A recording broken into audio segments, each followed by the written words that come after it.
I'm Mia Thompson, 35 years old, and 3 weeks ago my world collapsed. My husband, Daniel, collapsed in the middle of a conference room from a massive heart attack. No warning, no serious symptoms, just a regular Monday morning. Until it wasn't.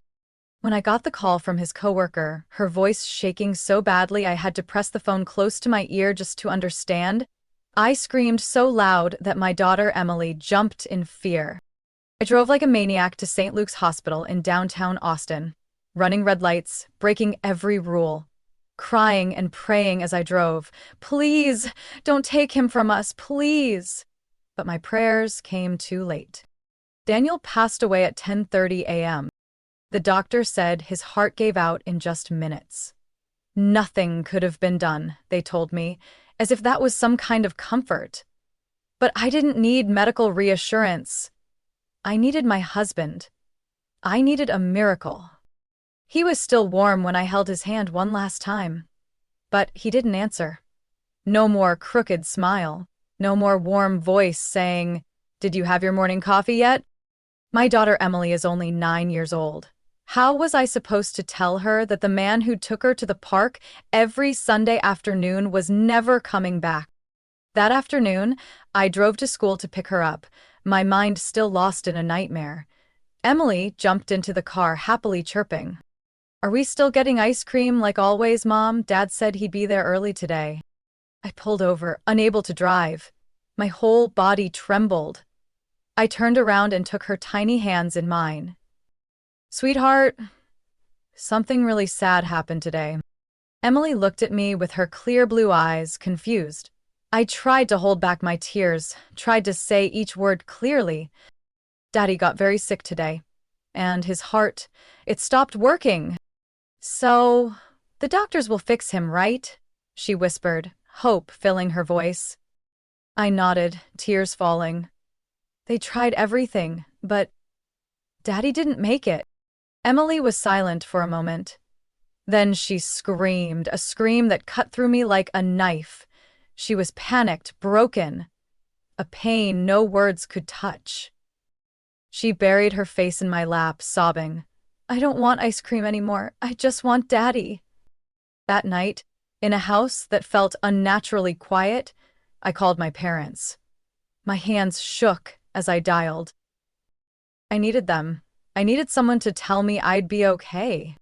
It rang 4 times before my mother picked up. I could hear jazz music and loud laughter in the background. "Mia, what's going on? We're in the middle of Chloe's birthday party. She just turned 38. I choked out, "Mom, Daniel's gone this morning at the hospital."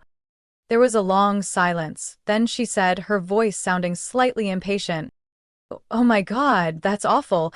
But could you call back tomorrow morning? It's really not a good time. The whole family's here." I couldn't believe what I was hearing. No, "We'll be right there." No, "How's Emily?" Just, "It's not a good time." I hung up. I couldn't even cry anymore. The grief had turned into something cold and hollow. In that moment, I realized some losses don't come from death alone. Some nights I lay still, the soft yellow glow of the nightlight casting shadows on the ceiling, imagining Daniel was still somewhere in the house. If I just turned over, he'd wrap his arms around me like always, whisper, "Sleep now. You've thought enough." But when I turned, all I found was a cold, empty space. Maybe the hardest part wasn't just that Daniel died suddenly. It was that he was the best part of my life. We met when I was getting my master's in urban planning at UCLA. I was the kind of student who stayed up until 3 a.m. working on designs only to fall asleep in the library. Daniel, he was the teaching assistant for urban economics, the only one patient enough to explain externalities to me 3 times because I kept missing the point. I still remember the first time he sat next to me in the cafeteria. He quietly pushed a cup of hot coffee toward me and said, "Next time, get some sleep. No one designs this city of the future with droopy eyelids." I wasn't the type to believe in love at first sight, but there was something in Daniel's voice, the calm, the the sincerity that made me feel not so alone anymore. We had been dating for almost 3 years when Daniel proposed to me with his mother's heirloom ring, right in the backyard of our cramped rental apartment, under string lights held up with duct tape. We got married when I was 29 and he was 32. Nothing extravagant, no lavish honeymoon, just a small ceremony at the local park with a wedding cake baked by my aunt and a student band made up of kids Daniel had tutored in music. But the sky that day looked like it had been painted just for us, and I had never seen his eyes shine so brightly as when he said his vows. Our married life wasn't always easy. For the first 2 years, we both worked ourselves to the bone. I at a busy architecture firm, and Daniel as a financial analyst at Austin Credit Union. We tried to have a child, but month after month there was only disappointment.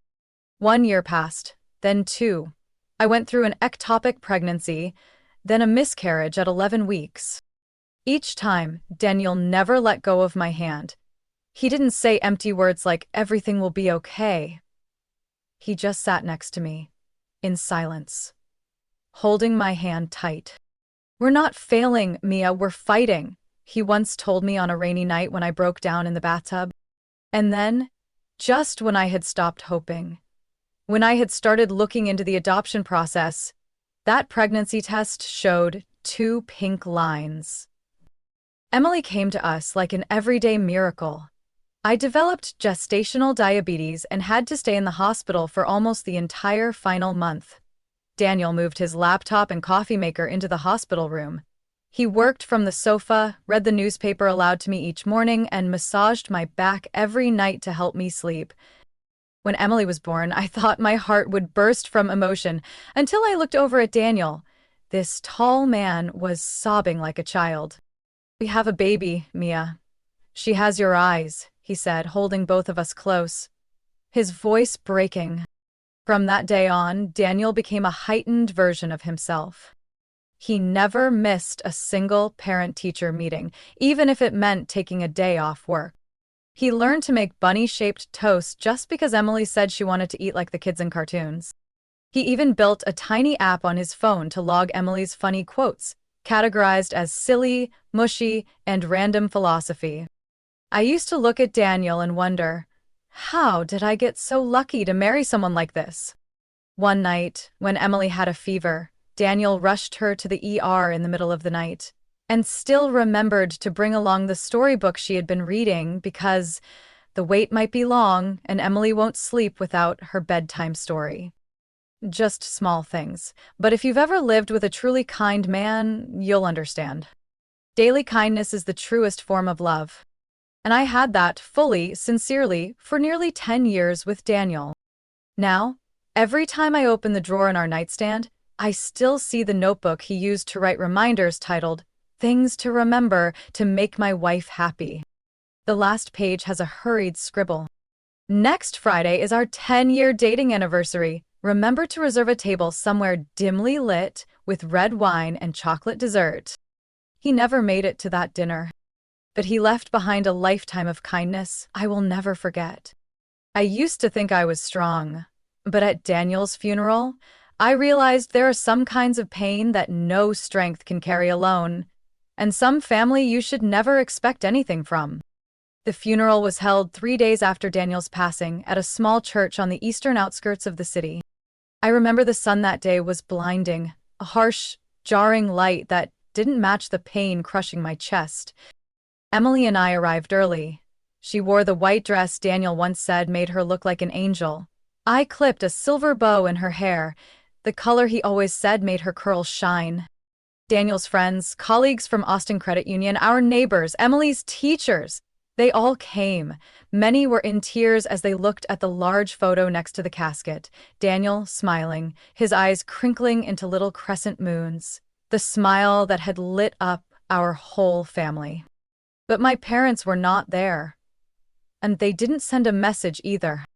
Just as the service was about to begin, my phone buzzed, a text from my mom. "It's scorching hot, traffic is terrible, probably gonna miss the first part, save us a seat, okay?" I didn't reply. I couldn't. because if I typed anything at that moment, I was afraid I'd throw the phone against the wall. They arrived almost 30 minutes late, just as the priest was reading the prayer. My mother walked in first, wearing a pastel floral dress like she was attending a garden party. My father followed behind, gently patting her back while politely smiling at the people sitting near the aisle. I saw Emily turn to look at me, eyes watery but full of confusion. She didn't understand why her grandparents came so late, brought no hugs, said nothing comforting. After the service, while everyone lined up to offer condolences to me and Emily, my parents stood off to the side. Neither of them asked if I was okay. Neither mentioned Daniel's name. It wasn't until I was nearly exhausted from dozens of hugs and whispered sympathies that my father approached. "Did Daniel leave any insurance papers?" he asked quietly, as if afraid someone might overhear. I froze, my head spun. Not, "Are you and Emily okay?" Not, "We're here for you." But, "Insurance." I sighed. "I don't want to talk about that today." My mother chimed in, her voice light like she was chatting over breakfast. "We're just asking out of curiosity. I mean, with the kind of job Daniel had, you must be pretty well off now, right?" I turned my face away, feeling like my heart had just been doused in cold water. After the funeral, I returned home with Emily, while my parents went out to dinner with friends. They didn't ask if I needed anything. They didn't stay to help clean up or take Emily out so I could rest. That night, while Emily slept, clutching the teddy bear Daniel had given her for her birthday, I sat alone in the kitchen. My tea had gone cold. So had my heart. I found, tucked in my purse, the only condolence card from family, handwritten by Daniel's mother. "You can call any time. Emily still has grandparents who love her. And you are not alone." That was the first time I cried since the funeral. 3 days later, my mother called again. "Mia, your dad thinks it might be a good idea to hire a lawyer to review Daniel's estate documents, just to be safe." "What do you mean?" Well, sometimes in-laws can make a claim. Or maybe you shouldn't hold on to everything. Sharing a bit would be reasonable. Your dad and I did help you with college, your first car. I was silent. "I just lost my husband, Mom," I said slowly. "And you're talking about splitting money?" "Don't get emotional. This is reality. You have to think about the bigger picture. Chloe's struggling too." Chloe, my older sister, who lives in Portland, has asked me for money 3 times to start a candle business and never paid me back. I hung up. That night, I wrote a short line in my journal, just 6 words. Blood relatives, but not a home. 2 weeks after the funeral, with the grief still raw and fresh, I opened the door and saw my parents standing on the porch, holding paper bags, faces casual, like they were visiting an old friend. "We need to talk," my mother said, her voice soft but firm. "Emily's at school, right?" my father added, glancing into the house, like he was appraising it. I nodded, numb. They stepped inside, like they had every right to, like this house, my life, was still something they could manage. I made coffee on autopilot, set 2 cups on the living room table, and sat across from them, my hands icy even though it was a warm day. My father started. He always did. "Mia, your mother and I have thought a lot about your current situation, and after everything, we think it's time you consider a few things." I said nothing, just waited. "You know," my mother added, "our family has helped you so much. From your college days to buying your first home in San Antonio and even that SUV, we were always there when you needed us." I gripped the coffee cup tighter. "Just say it, Mom."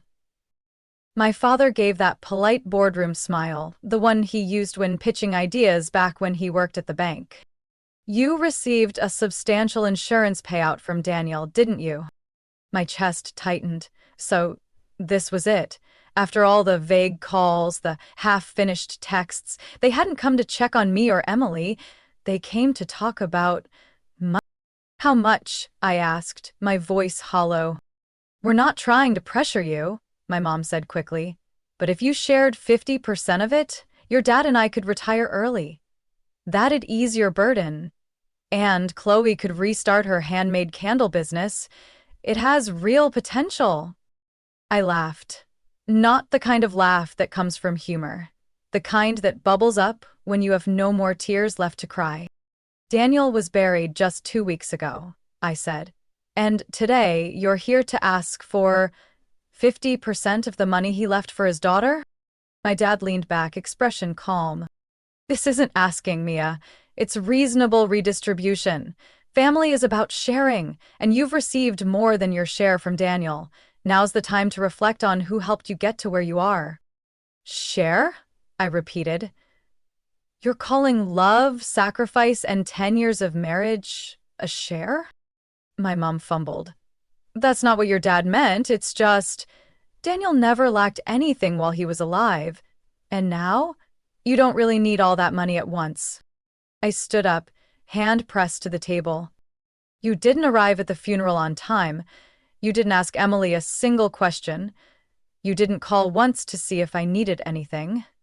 And now, you walk into my house, drink my coffee, and tell me to give you half of the life insurance from my late husband?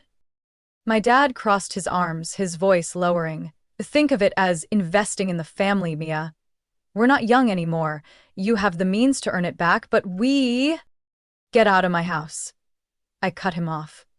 My voice wasn't loud, but each word was sharp as a blade. My mom looked shocked. Mia, you're being too emotional. No, I'm more clear-headed than ever. Get out of my house. And don't come back. If you do call, let it only be to apologize. And even then, I don't know if I'll want to hear it. My dad stood, his face flushed red. We're family. You can't treat us like this. I pointed to the door. Real family doesn't wait for someone to die to get rich. Real family doesn't use the word family as a weapon. They left without another word. My mother turned back for a second before the door closed, eyes shimmering. I couldn't tell if it was from anger, pain, or shame. I stood there, the door still ajar. A breeze blew in, sending the wedding photo on the shelf fluttering to the ground. I picked it up, looked at Daniel in his tuxedo, his eyes still smiling the same, and I whispered, You see, they didn't come to lift me up. They came to pull me down. A week after that fiery confrontation at my house, my mom sent an email with the subject line, Family Meeting for Our Shared Future. I didn't plan to read it, but eventually I opened it. Mia, we need a frank and respectful conversation, with all family members present, this Sunday at Uncle Henry's house, 3 p.m. We hope you'll come. And bring Emily. We need to understand each other better. I read the part bring Emily 3 times. My heart clenched. They wanted to pull my daughter into this? I wasn't going to go, but then I remembered something Daniel once told me. Sometimes, if you want to clear out the weeds, you have to pull them up by the root. Don't run, Mia. Stand tall. So I decided to go. Sunday afternoon, I wore a black button-down shirt and jeans. Emily held my hand, clutching a yellow envelope in the other. Are you sure you want to go? I asked. She nodded, eyes steady. I have something to say to Grandma and Grandpa. Uncle Henry's house, my dad's older brother, was in an old suburb on the north side of the city. As soon as we walked in, I could feel we weren't welcome. The room was full. My parents, my sister Chloe, Uncle Henry and his wife, and a few extended relatives I hadn't seen since my wedding. My mom stood first, a faint smile on her lips. Mia, Emily, come in. Everyone's been waiting for you. Waiting for me like a defendant. I guided Emily to the sofa. The whole room felt more like a board meeting than a grieving family reunion. My dad spoke first. Thank you everyone for being here. Today we're gathered to discuss, fairly and constructively, the financial matters following Daniel's passing. I said nothing. I waited to see what their script would be this time. Chloe opened her iPad and swiped through a few spreadsheet pages. I've prepared a proposed distribution breakdown. These numbers aren't arbitrary, Mia. They're based on realistic calculations. A printed copy was passed to me. 50% to my parents, to ensure financial security in old age. 15% to Chloe, to reinvest in her unfinished artistic career. The remaining 35% for me and Emily. I folded the paper and set it down. This is the money Daniel left for his daughter, not a birthday cake for everyone to slice up. My father frowned. You can't be selfish like this. Family should always be the priority. Family? I laughed. You mean the people who couldn't show up to the funeral on time? Who didn't ask once how my child is coping after losing her dad? Who couldn't offer a single hug but came ready to talk profit? Chloe shrugged. Reality is reality. Everyone here has helped you at some point, and Daniel, he's not here anymore. Emily suddenly stood up, still holding the envelope tightly. The entire room went silent as she walked toward her grandparents. I have a gift for you, she said, her voice clear. I almost stopped her, but then I saw her eyes. The same firm gaze Daniel used to have when he was standing up for what was right. So I let her go. Emily opened the envelope and pulled out a piece of paper. It was a drawing, messy but full of meaning. In the center was a heart split in two. One side read, Mom and me, the other, grandparents not present. Below she had written, Love and voice. Summary. Hug mom when she cries, $0, 0 cents, not delivered. Call to check on me. $0, 0 cents, not delivered. Send cake to dad's funeral, $0, 0 cents, not delivered. Be real family. Priceless. But not chosen. Total, $0, 0 cents. My mom burst into tears, my dad turned pale. Emily bowed her head slightly, then returned to her seat. No one spoke for a long while. I took the drawing, folded it carefully. I think this meeting ends here, I said. I don't need anyone to share the financial burden, but my daughter needs to grow up with dignity, and I won't let anyone, even family, take that away. No one saw us to the door, but I didn't care. On the drive home, Emily held my hand and asked quietly, Was I too harsh? I squeezed her hand tightly. No, sweetheart. You just did something most adults never have the courage to do. You told the truth. And the truth is sometimes the greatest gift. After that family meeting, I couldn't sleep for 3 nights. Not because of what they said, but because of Emily's eyes.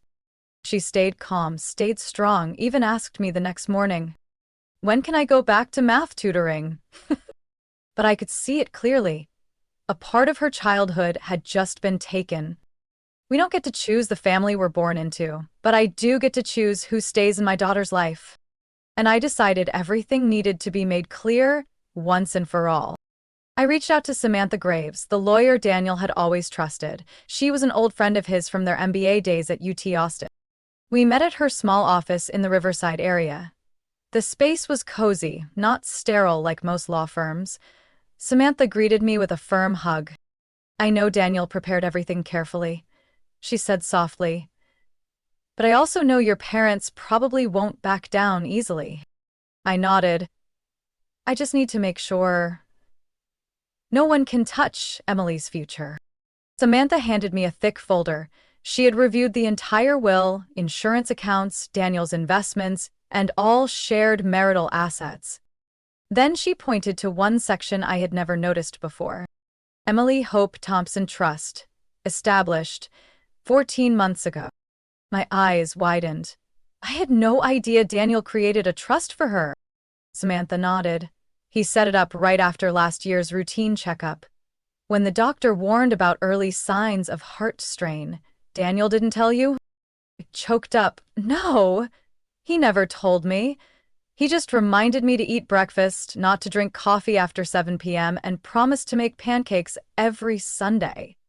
Little things that I now understand were his quiet ways of taking care of me. Samantha continued. This trust is solely for Emily. No one, not even you, not even me, can withdraw funds unless it's for specific provisions: tuition, medical care, or personal development. I smiled through tears. Daniel always thought further ahead than I did. Not just ahead, he was cautious too, Samantha added, pulling out another envelope.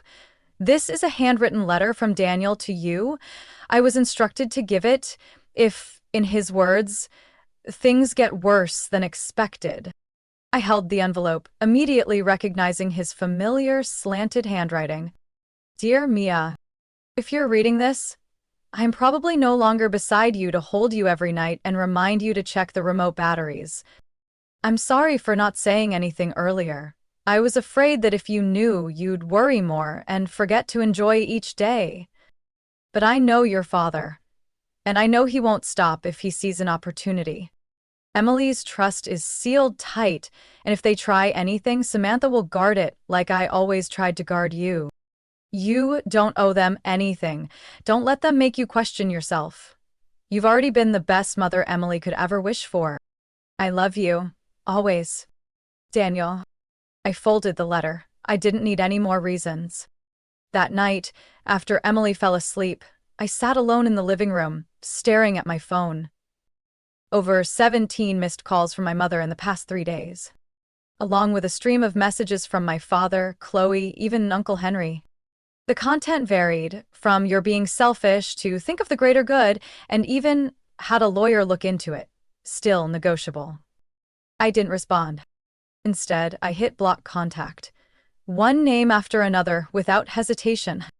Not because I wanted to cut them off forever, but because Emily deserved to grow up in a space that was clean, not toxic, not manipulative. I sent a short email to Samantha. They might keep trying through mutual contacts. Please archive any correspondence for legal purposes if needed. She replied within 10 minutes. Already prepared. You're not alone. And just like Daniel wrote, I truly wasn't. A few days after I blocked contact with my parents, I received an email from a familiar but unexpected name: Aaron Wells, Daniel's younger brother. The subject line was simple: "Can I come see you?" Aaron is a high school English teacher at an international school in South Korea. The last time we saw each other was over a year ago, during Thanksgiving. When Daniel passed away, Aaron called, but couldn't attend the funeral due to quarantine restrictions at the time. I called back that very afternoon. Aaron picked up after 3 rings, his voice thick with emotion. "I've already booked my flight. I'll be in Austin this Sunday. I've taken a 3-month leave. I can't let you and Emily go through this alone." I choked up, needing a few seconds before I could speak. "Thank you. I really need someone who understands. Without conditions attached?" Aaron arrived just as spring began to paint the trees with new green. Emily ran to the front gate, throwing her arms around him the moment he stepped out of the taxi. "Uncle Aaron!" she squealed. Aaron knelt down, hugging her tight as if he never wanted to let go. His eyes were red. "I missed you both so much." That evening, the 3 of us shared a simple dinner: spaghetti and salad. Aaron told stories from school in Korea, mischievous students, awkward Zoom parent conferences. Emily laughed, for the first time in days, a laugh that almost brought me to tears. "Daniel told me once," Aaron said as he washed dishes, "that if anything ever happened to him, I had to protect you too. I made that promise. And I never break my promises." I nodded, my voice choked. "With you here, this house feels a lot less empty." A few days later, Mr. and Mrs. Miller, Daniel's parents, drove in from Houston to stay for a week. From the moment she stepped inside, Mrs. Miller hugged me like I was still her daughter, not just the widow of her son. "We're family, Mia. And Daniel still lives on in little Emily. In her eyes, in the way she pouts when she doesn't like carrots, and in how she arranges her books by color." I laughed. He discovered that color sorting habit when we were still dating. Mr. Miller quietly changed the porch light and fixed the squeaky kitchen cabinet. All the things Daniel used to do without being asked. They didn't bring up the insurance. They didn't mention money. They only asked what Emily liked to eat, what books she was into, who would pick her up from school. And that evening, after I cleared the dinner table and walked back into the living room, I saw something that made my heart soften for the first time in weeks. Emily was sitting between her grandparents and Uncle Aaron, excitedly talking about school while Mr. Miller nodded along and made popcorn. No one tried to replace Daniel, but somehow, together, they filled the space he left behind, with kindness, patience, and presence. 3 days later, I got an unexpected phone call from Aunt Nora, my mother's cousin. Mia, her voice was gentle. I know things between you and your parents haven't been easy, but I just want you to know, no one in the family thinks you did anything wrong. I was silent, she continued. Your parents, ever since they were young, have lived with this idea that everything must come with repayment. They treated my mother that way too. But what you did, standing up, protecting Emily, is the most right thing I've ever seen anyone in this family do. I didn't expect to cry from such a short phone call. Aunt Nora later sent me an email that read, "We can't choose who we're born to, but we can choose who deserves a place in our heart." I printed that line and stuck it on the fridge. Every morning I read it as I walked past. The house no longer felt silent. Emily laughed more. Aaron taught her how to play chess, Mr. Miller taught her to fish, and Mrs. Miller shared her famous oatmeal cookie recipe. Daniel's favorite! Family was no longer 2 people, it was 5. No blood required, just sincerity. Almost 3 months after I blocked all contact with my parents, a handwritten letter appeared in my mailbox. No postage stamp. That meant someone had delivered it themselves. I held the letter, sitting quietly on the front porch. My heart no longer raced when I saw the names. Carol and David Thompson. My parents. I opened the envelope. My mother's handwriting was so familiar it caught in my throat. Dear Mia, it's been weeks since we last spoke. Maybe you're still angry. Maybe you believe we don't deserve forgiveness. And if that's the case, we understand. But we wanted to say these words. Not to ask for money, not to persuade you to soften, but so you'd know, we've begun to see what we never saw before. We lost Daniel. We lost a son-in-law we should have cherished more. But the most painful thing is, we almost lost you. And Emily. We were wrong. There's no excuse for the selfishness, the insensitivity, and the scheming we showed at a time you needed family the most. And if there's a chance to make it right, even just one, we will cherish it as if it's the last. I rested the letter on my lap, stunned. No excuses. No shifting blame. No rewriting the story. Just an apology. For the first time in my life. That evening, I gave the letter to Aaron and the Millers to read. No one pushed me to forgive. But Mrs. Miller gently held my hand and said, "Forgiveness is your right, but you also have the right to ask for real change before offering it." The next morning, Emily happened to see the letter on the kitchen table. She finished reading, sat quietly for a moment, then turned to me. "Mom, if Grandma and Grandpa really regret what they did, can we give them a chance?" I looked at my daughter, her hair still messy from sleep, her eyes full of innocence, and a heart more forgiving than most adults. "Do you want to see them again?" I asked. "Only if they don't talk about money. And if they don't make you sad anymore," she replied. I hugged Emily tightly, my throat tightening. "Okay, but this time, I set the rules." I wrote a letter in response, not long, not cold, just clear. "Mom and Dad, I've read your letter, and I appreciate the honesty. But if you truly want a fresh start, it has to begin with respecting the boundaries of me and Emily. We can meet, in public, for a limited time, with no discussions about money or blame for the past.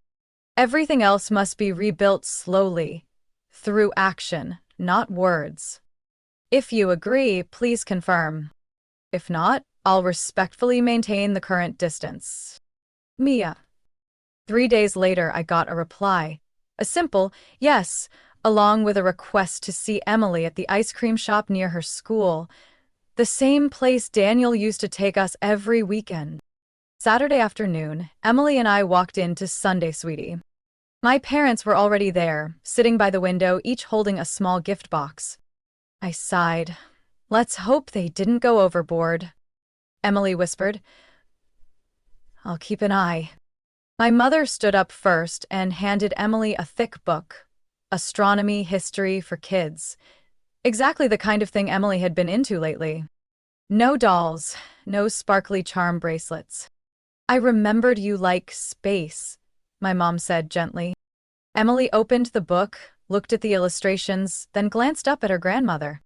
Next time, ask first, so I can be more specific about what I like.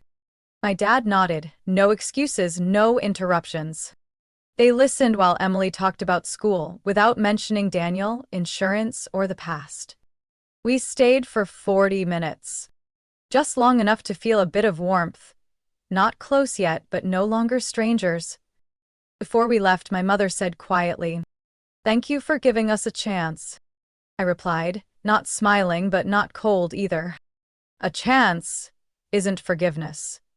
But if it continues like this, maybe someday it could be.